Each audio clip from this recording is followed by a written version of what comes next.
the pandemic, of course, has been really tough on everybody and has forced a lot of changes in all of our lives. Mhm.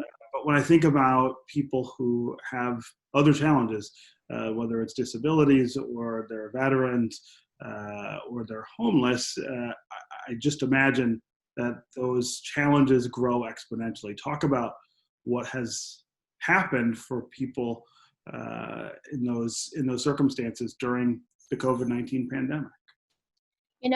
Initially, Steve, that's truly what it was, a pandemic.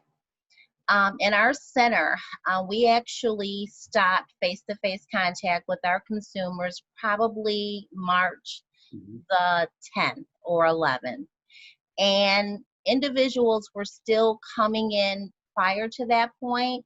They didn't have a clue what COVID-19 even meant. Yeah. So there was truly a lack of education in my community, being in servicing Detroit and Wayne County. There was a huge lack of communication, lack of education. And I think that our numbers spoke to that lack of education about what was truly going on, what needed to be done, how individuals could kind of protect themselves against the virus.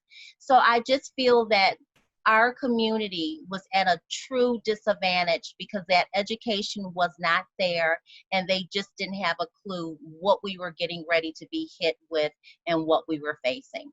So fast forward to today, do you feel like you're in a better situation in that regard? Are people being able to distance the way they need to and take care the way they're supposed to? I feel that we're truly in a better situation. And what inspires me during this pandemic is that the disability network has been able to be a part of that turnaround. And that's what truly makes me feel it's a situation where you almost turn lemons into lemonade. Mm. And we've been able to do that during this pandemic. We're providing our consumers with education. We're providing them with what their rights and responsibilities are in the workplace, which is very important because, economic sustainability is very important. So when you're talking about being concerned about going to work because you don't know how to safeguard yourself based on the information that the CDC has provided us with, that truly puts an individual at a stronger disadvantage. Yeah. So providing them with that education during this time, knowing what to expect during an interview, knowing that, the employer can take your temperature. If you're showing symptoms, the employer can send you home. So just really providing them with that education so that they know what to expect at the workplace, providing them with that education and the tools that they'll need so that they can safeguard themselves and continue to work to support themselves and their family. Being able to be a part of that is truly, it's the best feeling ever to know that you're a part of that. Sure, sure. This is also, of course, the 30th anniversary of the passage of the ADA, the Americans with Disabilities Act. That is correct. Talk about how significant that is. 30 years. That's 30 years. 30 years. That's really exciting. The unfortunate thing about the pandemic, we haven't been able to celebrate it. And the way that a lot of the CILs have planned to be celebrating it this year, basically everything that we're doing is virtual now. So we're working through it. But, if you had said 2 years ago, delivering services virtually, being able to celebrate virtually, no one could phantom this. But, a lot of the changes in terms of service delivery that I've had to change, these are things that are going to go on beyond COVID for us. Yeah. And it took a lot of work. It was just took lots of thought into things, but I'm glad where we are right now because we've been able to deliver services to our consumers web-based.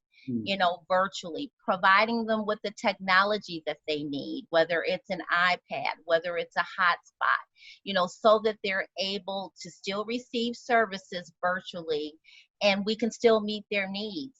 And being able to do this remotely, because all of my staff are still remotely working for home.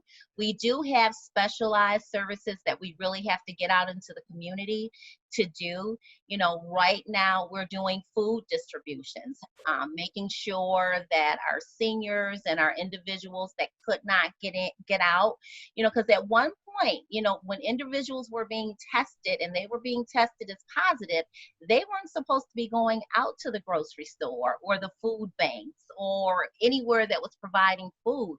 So we had to design services that actually had us out in the community, dropping off those food boxes to our consumers. Yeah. And, we've done that from the beginning. Now we're kind of changing the landscape of that even. We've partnered with a urban garden. It's Featherstone. It's right in the city of Detroit. So now we're actually able to provide our consumers with live vegetables and Right. greens. Yeah. We're providing them not in a box, but it's actually in a tray and it's still growing. Yeah. And we're providing them with recipe cards. So working through this whole pandemic has allowed us to be innovative and creative in terms of how we deliver services to individuals in the community. Yeah, and it's really great that some of those things will extend beyond the emergency and Yes. change the way that you interact with your customers.